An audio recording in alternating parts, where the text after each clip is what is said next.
और इसी के साथ चलिए सीधा रुख कर लेते हैं इस वक्त की बड़ी खबर का, जहां आपको बता दें कि प्रसिद्ध अभिनेता मिथुन चक्रवर्ती को दादा साहब फाल्के पुरस्कार का ऐलान किया गया है। यह पुरस्कार उन्हें दिया जाएगा और सूचना और प्रसारण मंत्री अश्विनी वैष्णव ने इस चीज की जानकारी दी है। दरअसल आपको बता दें कि 8 अक्टूबर को ये पुरस्कार उन्हें दिया जाएगा। दरअसल भारतीय सिनेमा में उल्लेखनीय योगदान के लिए इस पुरस्कार का ऐलान किया गया है। अश्विनी वैष्णव की तरफ से जो सोशल मीडिया प्लेटफॉर्म एक्स पर कहा गया, उन्होंने कहा कि मिथुन दा की सिनेमा यात्रा प्रेरित करती है और पुरस्कार समारोह में उन्हें ये पुरस्कार दिया जाएगा। तो इस वक्त की सबसे बड़ी खबर आप तक पहुंचा रहे हैं और ये अश्विनी वैष्णव का जो एक्स पर उन्होंने पोस्ट की है वो भी आपको दिखा रहे हैं।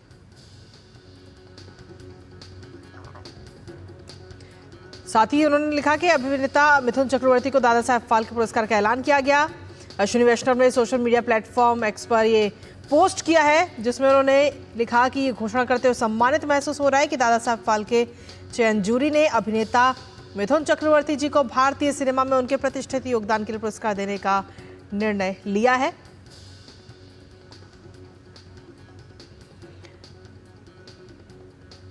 और इसी पर ताज़ा अपडेट ले लेते हैं। इस वक्त हमारे साथ में हमारी सहयोगी साइमा इस वक्त जुड़ रहे हैं न्यूज़ रूम से। साइमा, देखिए बहुत बड़ी बात है और इंडियन सिनेमा में जो उनका उल्लेखनीय योगदान रहा है उसके लिए सबसे बड़े अवार्ड से नवाजा जाएगा मिथुन चक्रवर्ती को। जी कृतिका, इस वक्त की बड़ी खबर इस वक्त यही आ रही है कि मिथुन चक्रवर्ती को दादा साहेब फाल्के पुरस्कार से नवाजा जा रहा है 8 अक्टूबर को, जब राष्ट्रीय फिल्म पुरस्कार दिए जाएंगे। और इसमें कोई शक नहीं है कि मिथुन चक्रवर्ती की जो यात्रा रही है सिनेमा की, वो बहुत ही शानदार रही है। 80 से 90 का जो दशक है उसमें मिथुन चक्रवर्ती ने जिस तरह से बदलाव लेकर आए सिनेमा में, वो उसके लिए जाने जाते हैं। एक तरफ हम देख सकते हैं कि उनका शानदार फिल्मी सफ़र रहा है, जिसमें हम कह सकते हैं कि कई बड़े कलाकार जिस वक्त उस दौर में काम कर रहे थे, जिसमें अमिताभ बच्चन, धर्मेंद्र जैसे बड़े कलाकार थे, राजेश खन्ना थे और भी बड़े कलाकार थे, उस वक्त मिथुन चक्रवर्ती जब सिनेमा के पर्दे पर आए एक आम शक्ल सूरत लेकर, लेकिन उसमें भी उसके बावजूद भी उन्होंने जो लोगों के दिलों में जगह बनाई है उसको उसके जो एक नया ट्रेंड लेकर आए। हम उनकी अगर फिल्मों की भी बात करें, चाहे उनके डांस की बात करें और चाहे उनके कपड़ों की बात करें, हर तरह से जिस तरह से उन्होंने योगदान दिया है उसी के लिए आज उनको दादा साहेब फाल्के पुरस्कार से नवाजा जा रहा है। और इसी साल ही हमने देखा था कि उनको पद्म भूषण भी दिया गया था। उनके सिनेमाई जो करियर है जिसमें उन्होंने अहम योगदान दिया था उसके लिए उनको पद्म भूषण भी मिला था। अब ये दूसरा एक बड़ा सम्मान है जो उनको दादा साहेब फाल्के पुरस्कार मिल रहा है। मिथुन चक्रवर्ती की अगर हम यात्रा की बात करें, फिल्मों की बात करें, तो 80 के दशक में जिस तरह से हमने देखा था कि उन्होंने जो उनकी पहली फिल्म आई थी उसमें उन्होंने राष्ट्रीय पुरस्कार हासिल किया था। और इसके साथ ही डिस्को डांसर को भला कोई कैसे भूल सकता है कि जिस तरह से उन्होंने डिस्को डांस का एक नया प्रचलन यहाँ पर लोगों के सामने लेकर आए और हर जो लड़कियां हो चाहे लड़के हो उनके डांस के एकदम दीवाने हो गए थे। आमतौर पर देखा जाता था कि जो हीरो थे वो इस तरह का डांस नहीं करते थे, लेकिन जब लोगों ने देखा डिस्को डांस उनको करते हुए तो एक तरह से धमाका हो गया, धमाल हो गया। आर.डी. बर्मन के साथ मिलकर, एस.डी. बर्मन के साथ मिलकर उनकी धुनों के में जब उन्होंने डिस्को डांस किया तो एक तरह से नया ट्रेंड शुरू हुआ। वो जिस तरह के कपड़े पहनकर आते थे, चमकीले कपड़े पहनकर आते थे, टाइट शर्ट पहनकर आते थे, उनके पहनावे के भी एक ट्रेंड बना और लोगों ने उसको कबूल किया। अच्छा, ये बात और थी कि बहुत वो इस बात को भी कहते थे कि लोग ये कहते थे कि भाई तुम्हारी एक मामूली शक्ल है, तुम किस तरह से आगे बढ़ोगे, लेकिन ये सभी ने देखा कि उन्होंने कितनी ज़बरदस्त मकबूलियत उन्होंने सिनेमा में हासिल की है। उनके डायलॉग्स की बात करें, उनके कपड़ों की बात करें, उनके गानों की बात करें, हर तरह से उन्होंने अपना एक अलग मकाम एक तरह से फिल्म इंडस्ट्री में उन्होंने बनाया है। जी, जिस तरीके से आपने बताया डिस्को डांसर से उन्होंने अपनी अलग भूमिका, अपनी एक अलग पहचान तो बनाई ही, लेकिन इसके साथ ही अगर देखा जाए तो अभी हाल ही में कई सारे ऐसे रियलिटी शोज थे जिसमें उन्होंने जज की भूमिका भी निभाई, लेकिन वहां भी वो अपने इस डिस्को डांसर जिस नाम से उन्हें बुलाया जाता था उसी से उनको बुलाया गया। उनके गानों पे जो नई जनरेशन आ रही है वो डांस करते हुए नजर आए। यानी कि ये बात हम कह सकते हैं कि जो पहचान उन्होंने बनाई वो पहचान आज भी कायम है और उनकी जो डिस्को डांसर वाली पहचान है उससे अभी तक और कोई नहीं ले पाया। जी, डिस्को डांसर तो एक उनकी चमकीली पहचान थी ही, बिल्कुल। लेकिन एक तरह से हम कह सकते हैं कि जिस तरह से वो सादगी एक सादगी भरे अंदाज से जिस तरह से वो फिल्मी पर्दे पर आते थे, ना तो उनकी कोई शान शौकत रहती थी, जी। एकदम सादा से वो दिखने वाले इंसान होते थे, उनके पहनावे में भी सादगी झलकती थी, उनके बोलचाल में भी सादगी झलकती थी।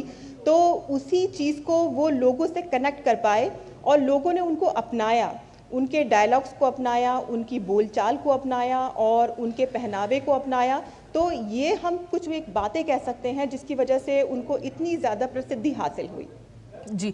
साइमा, जब हम उनकी जर्नी की अगर हम बात करें तो जब उन्होंने शुरुआत की थी इस इंडस्ट्री में, उन्होंने कदम रखा था, तो उस वक्त उनके रंग रूप को लेकर भी कई सारी उन पे कमेंट्स करे जाते थे, लेकिन कहते हैं कि जब इंसान मन में ठान ले कुछ करने का तो वो जरूर करता है, और कहीं ना कहीं यही इच्छा शक्ति जो है वो मिथुन चक्रवर्ती में भी नजर आई और उन्होंने अपना नाम किया दबे हुए रंग के बावजूद।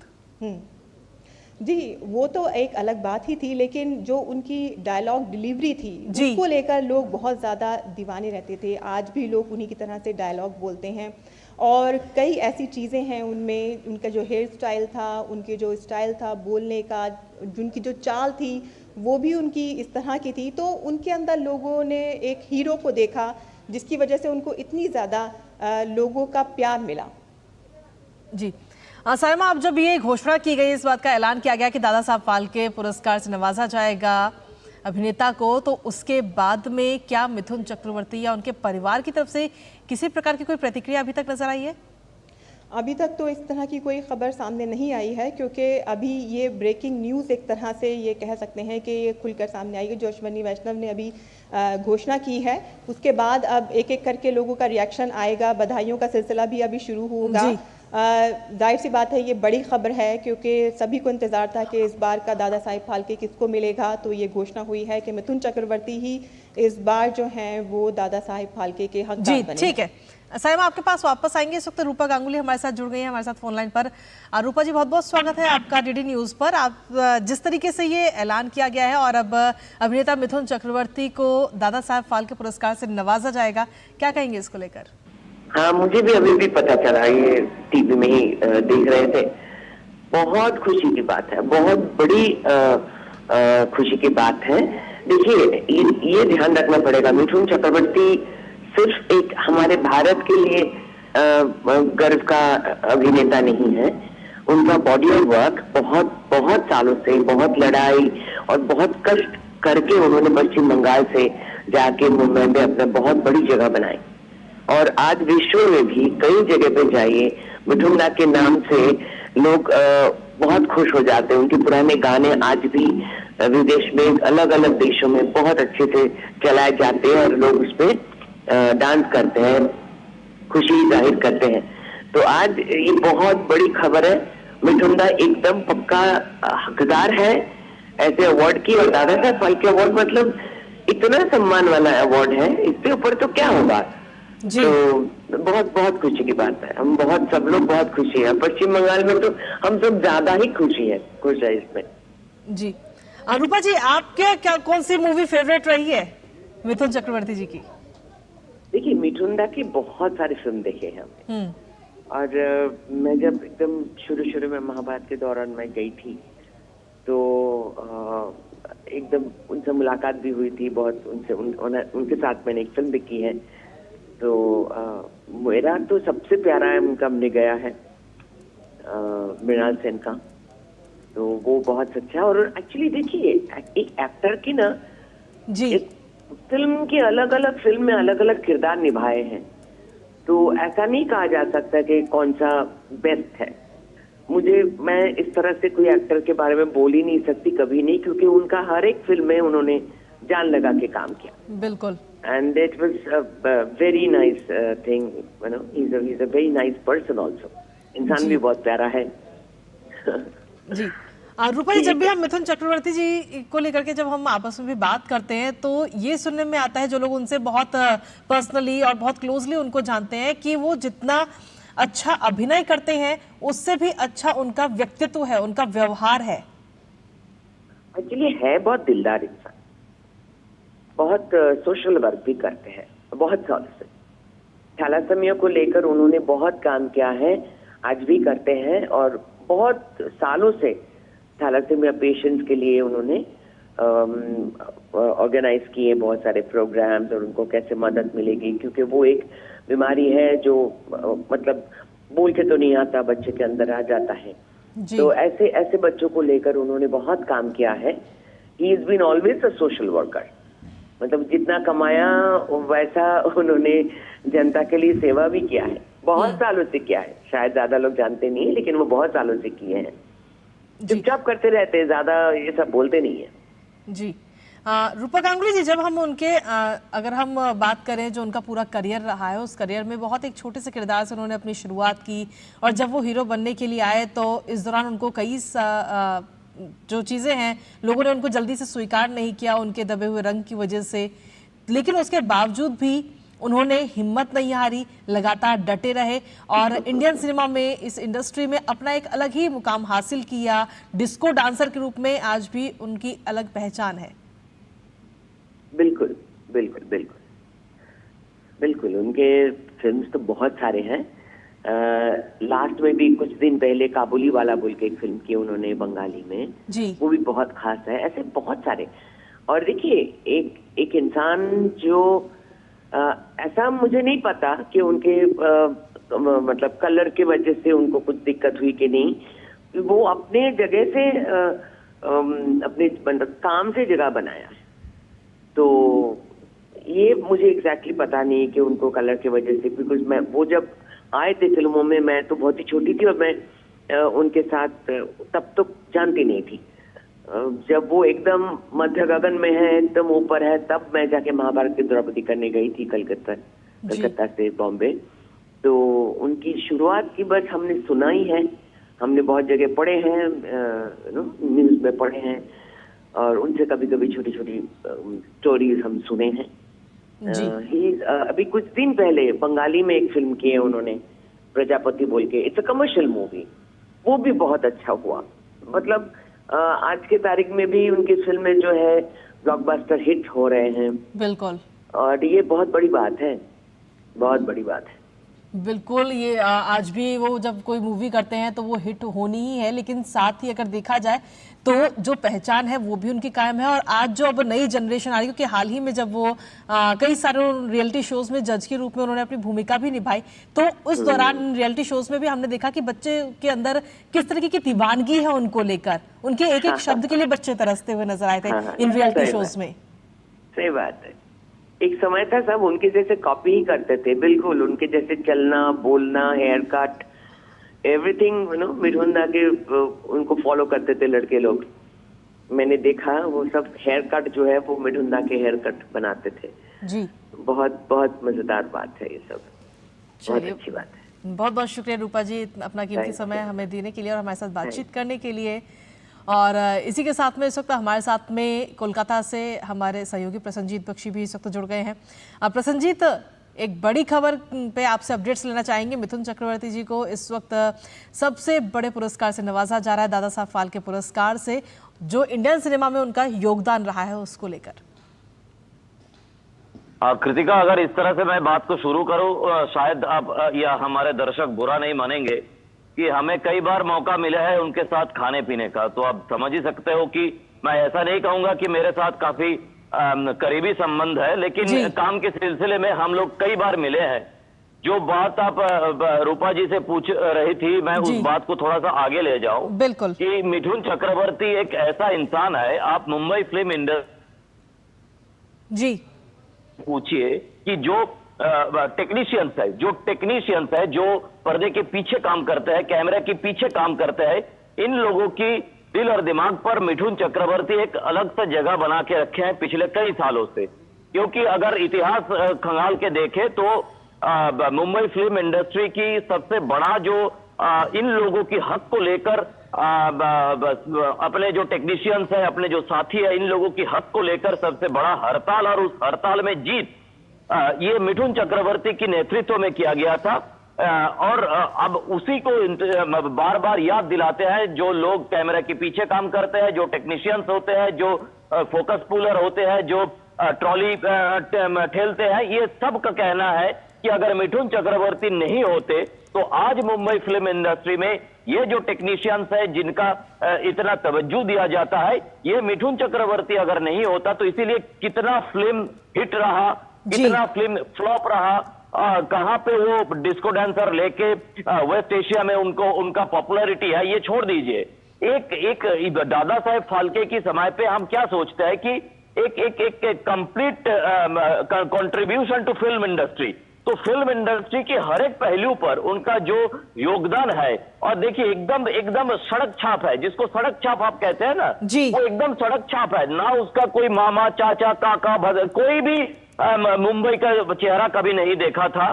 तो इस ऐसी स्थिति में जब उन्होंने बताया था कि 68, 69, 70, 71 जब बंगाल में नक्सल आंदोलन की दौर था, तो उन्होंने भी जिस कॉलेज में पढ़ता था, और इसमें कृतिका मैं और थोड़ा सा मेरा अपनापन है, क्योंकि वो जिस कॉलेज से पास हुए थे, मेरा बीवी भी उस कॉलेज में है, और इतिहास में उस कॉलेज है क्योंकि वो स्कॉटिश चर्च कॉलेज है जहां पे नेताजी सुभाष चंद्र बोस पढ़े थे।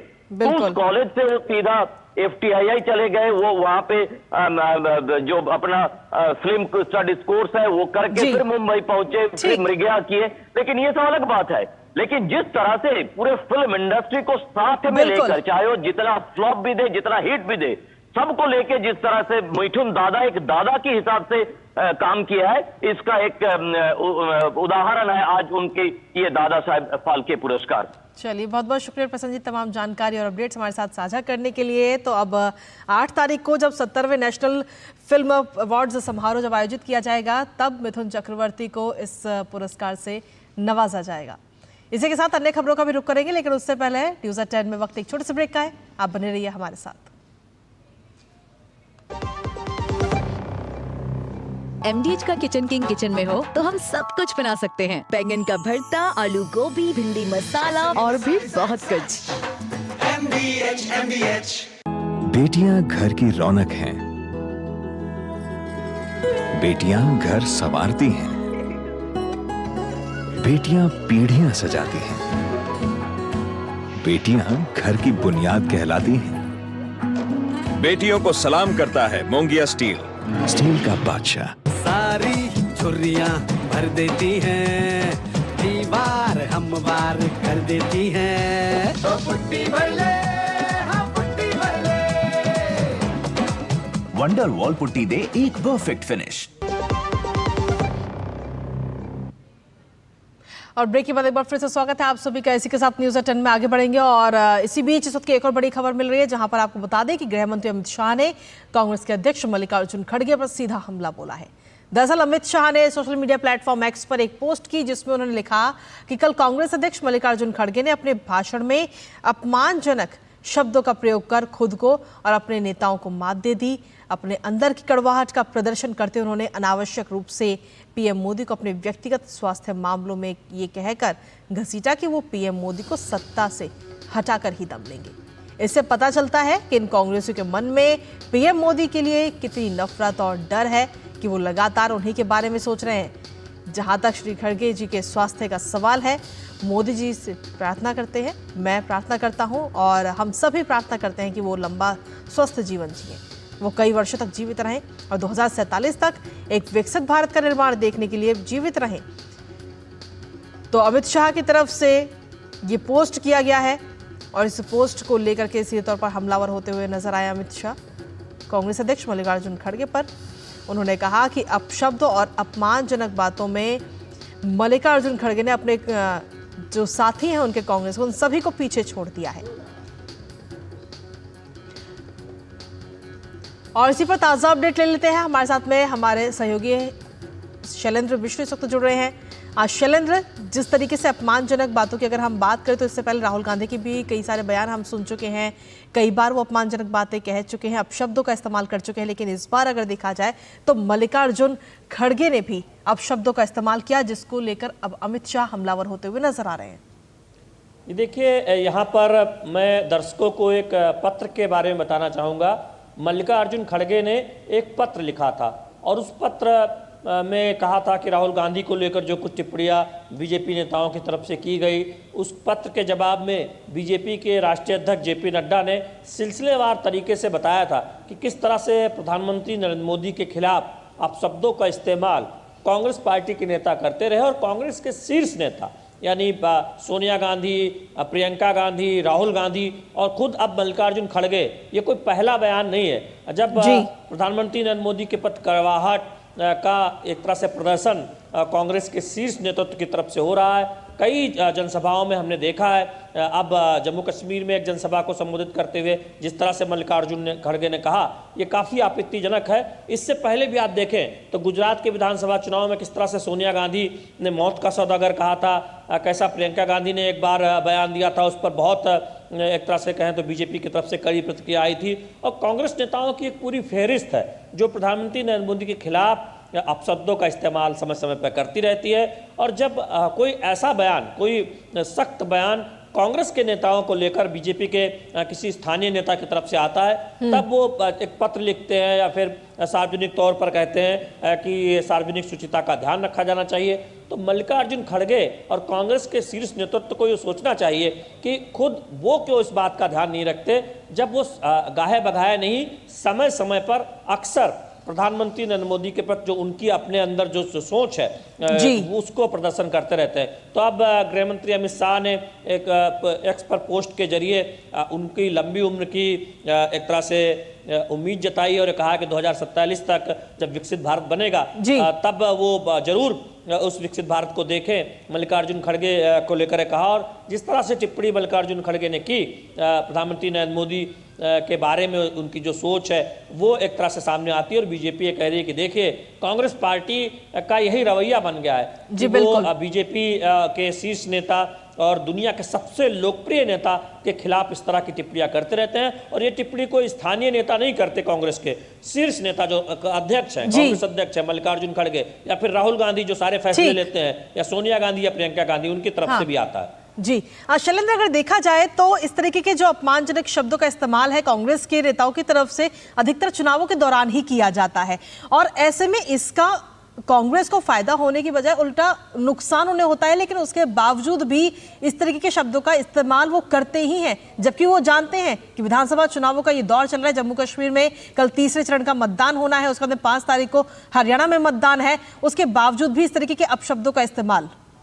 देखिए, दो बातें हैं। पहली बात तो है कि कांग्रेस पार्टी के एक मानसिकता जो है प्रधानमंत्री नरेंद्र मोदी को लेकर वो गाहे बगाहे सामने आ जाती है, और अब जो एक तरह से मन में होता है वो जुबान पर आ ही जाता है। बीजेपी ये कहती है कि इस तरह से जब बयान समय समय पर कांग्रेस के शीर्ष नेताओं की तरफ से आते हैं, और दूसरी तरफ कांग्रेस पार्टी को शायद ये लगता है कि प्रधानमंत्री नरेंद्र मोदी के बारे में कुछ ऐसे शब्द का इस्तेमाल करके वो एक वोट बैंक को आकर्षित कर सकते हैं, या फिर ये बता सकते हैं कि देखिए सबसे तगड़े विपक्ष वही है। जी बिल्कुल, ये एक तरह से उनकी सोच को दर्शाता है। लेकिन इससे भी बड़ा सवाल ये है कि आप विपक्षी दल हो सकते हैं, लेकिन सत्ताधारी दल के दुनिया के सबसे लोकप्रिय नेता के खिलाफ आप अपशब्दों का इस्तेमाल कैसे कर सकते हैं, जब वो एक संवैधानिक पद पर बैठा हुआ व्यक्ति है। और आपको राजनीति में शुचिता का ख्याल क्यों नहीं आता? वो सिर्फ क्यों तब आता है जब राहुल गांधी पे कोई टिप्पणी होती है। चलिए, फिलहाल बहुत बहुत शुक्रिया शैलेंद्र, तमाम जानकारी और अपडेट्स हमारे साथ